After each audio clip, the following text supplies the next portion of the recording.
In Lalita Sahasranama stotram, we began with describing Divine Mother's form and then her tattva, and about how what's the relationship with the Prakasha, which is the Shiva, and herself, what is the relationship, how is she dependent upon him, but she still kept him under her hold.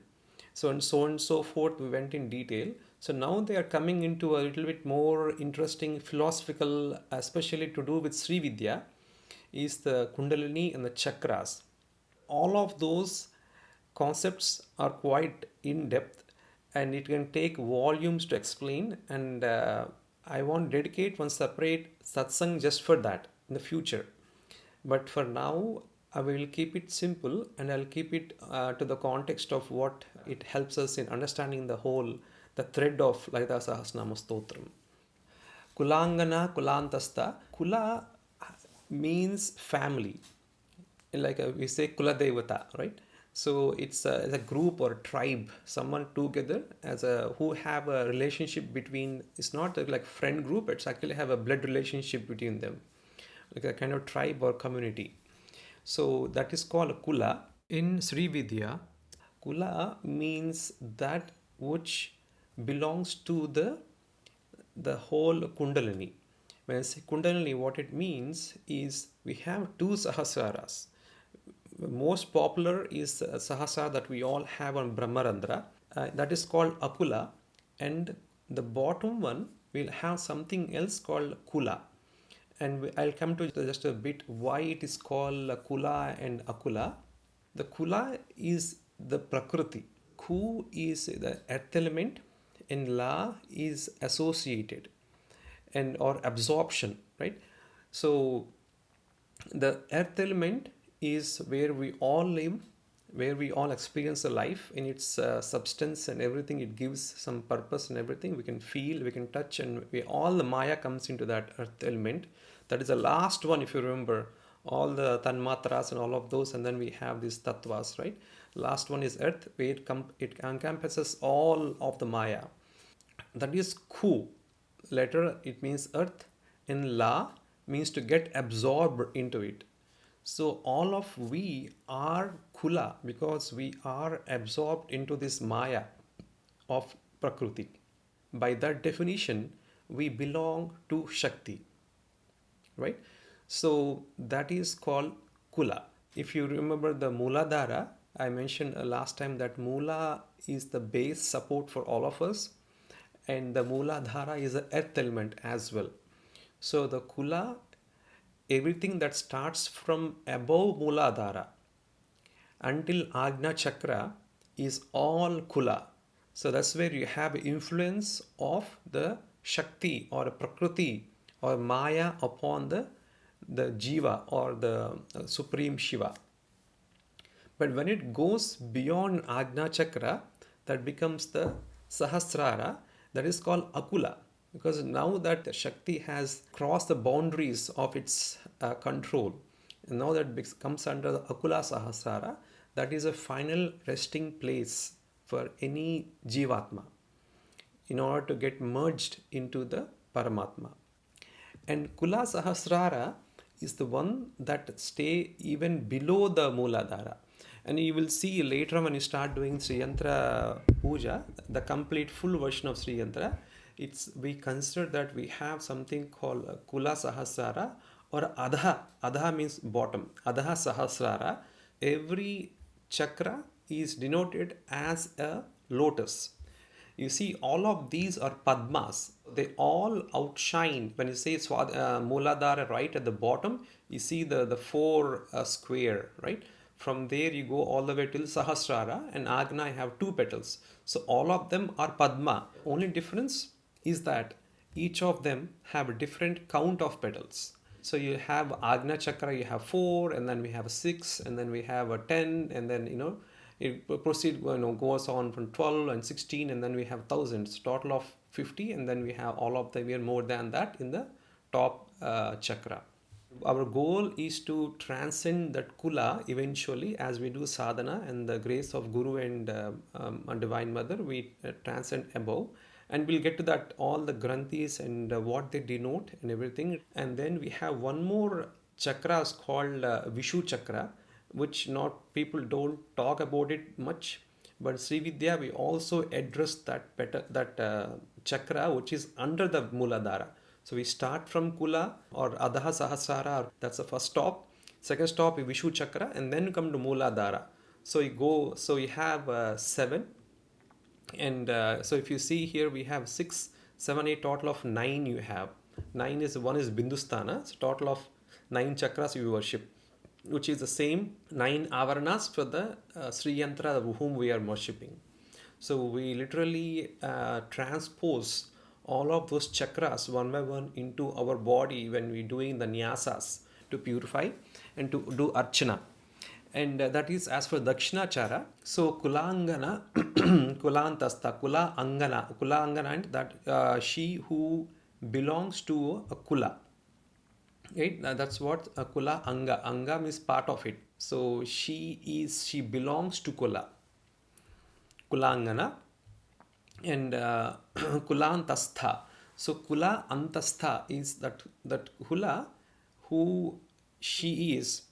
She is Antastha, like Antarmatraka Nyasa. Antastha means inside, hidden inside. How is the Shakti or Kundalini hidden within us? Can anyone guess what could that be? Avarana. Maya. It's very close, is Avidya. So Mother or Divine Shakti herself hides in the form of Avidya. Because if everyone is, liberation means attaining the complete awareness. The awareness is that comes after knowledge, or once you transcend knowledge, where you don't have anyone to realize. There is no object or there is no objective, and there is nothing you. There is no more relation. Then becomes complete awareness. Satchit Ekam Brahma. But until then, all of us are under wheels of Maya, and that Maya is Avidya. She is hiding in the form of Avidya, Antastha, Kaulini. So Kaulini is that which belongs to Kula, right from the Muladhara all the way till Agna Chakra. So all of that is basically comes under Kula. And other one is that, like if you see the Kaulachara and Dakshinachara, the name Kaula also comes from the Kula name. The Kula, the way they interpret, is that it is rooted close to Muladhara. Because practices, if you see, they are a little bit more not so socially acceptable forms. This is not to say that it's one is good, one is bad, but everyone has their own propensities. But the reason, one of the reason they derive the name Kula, Kaula has two meaning. One is that she who belongs to Kula, or she who is part of the family. If you add Vriddhi Sandhi to Kula, it becomes Kau. So Kaula. And second interpretation is that practices which are more close to the earth element. Remember, Ka is earth and La is absorbed. That is a second name of Kaula. That's why you say Kaula Chara is. That's basically another form of Sri Vidya Upasana. And they have different Guru Parampara. So for us, we have Dakshina Murti. For there, they have Ladini Sameta, Dattatreya, or some have Ananda Bhairava. So that's Kaulani. And Kula Yogini. And Kula Yogini is, as the name is pretty obvious, is the Yogini who belongs to Kula. So all of you all are Kula Yoginis, or she herself, because Yogini is a feminine, it says that she is a Yogini belong to Kula. And now Akula is what I said earlier, is that which is residing above the Kula, right? Gnana Agnana, which is not Kula, is becomes Akula. And Akula is Shiva. The whole concept of the Kula is that the goal of Kundalini is to arise that Chit Shakti, the Kundalini Shakti residing in the Muladhara, to slowly break through all of those chakras and granthis and then go on and permanently stay there, Sahasrara. Next one is the Akula Samayantastha. So Samaya is, Sama means equilibrium. And Ya is someone who attained it. So Samayachara. So it's almost like Samadhi.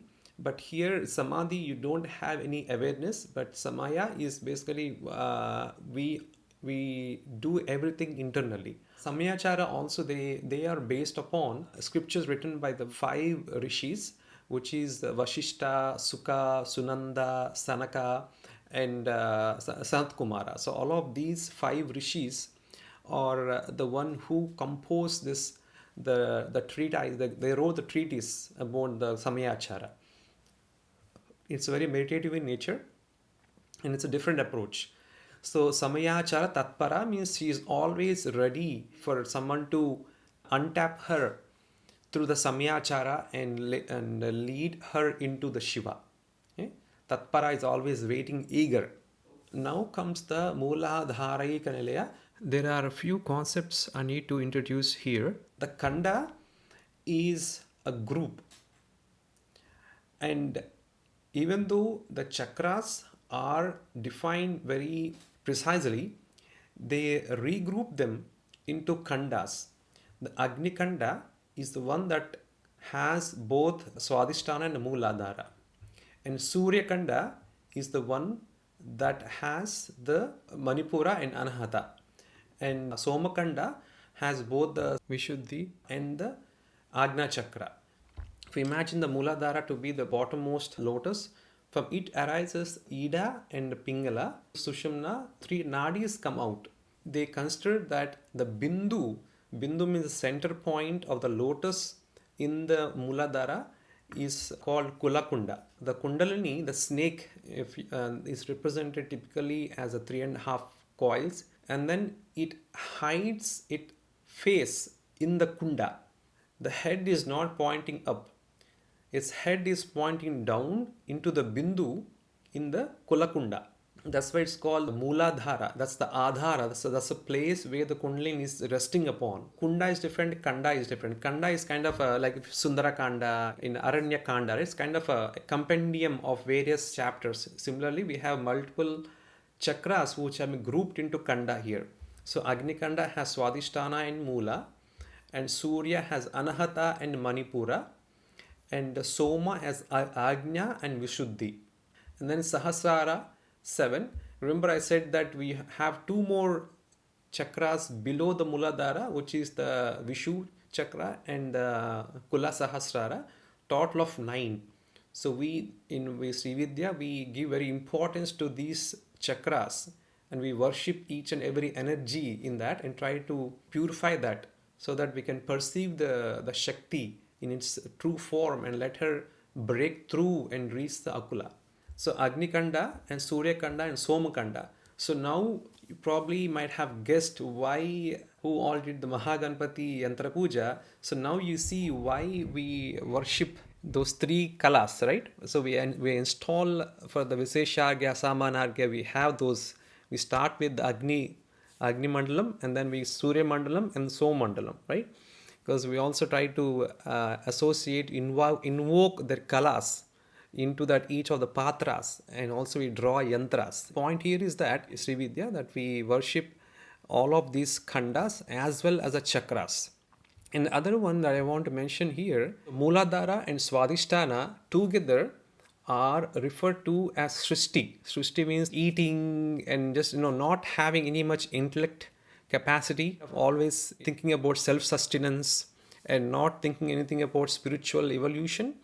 That's all Srishti, that's all the earth element, very gross and very rooted. We are very rooted into the creation. Once we cross this, it is considered as that we will leave the earth element and we feel more divine, more as we're doing sadhana, as we're doing here in satsangs and bhajans, all of these, we try to slowly get away from that I consciousness and go towards higher I, not the lower, the small I. And for that journey, there are some points called a Granti. You can imagine like a hole or kinds of conduit where someone, once they can pass through the Granthi, they won't come back again. Does it make sense? So they're kind of a tight knots. So people can just go back and forth between Mooladhara, Swadhisthana. It's very common to go back and forth. But once Kundalini crosses Brahma Granthi, it's kind of a knot. So it's very tough to go through. But as we do sadhana, once it opens, the energy doesn't come back again. In Manipura, from here you have the Vishnu Granthi. So Vishnu Granthi, they consider it to be a little bit more longer conduit than the Brahma Granthi.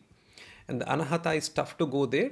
And as we do the sadhana, as we get more pure love, not just love. Love is very normal. Like, you have a love for your son and your parents who all have a relationship, you do have. But this love is more divine, all encompassing. And it comes only by loving God, because God is you.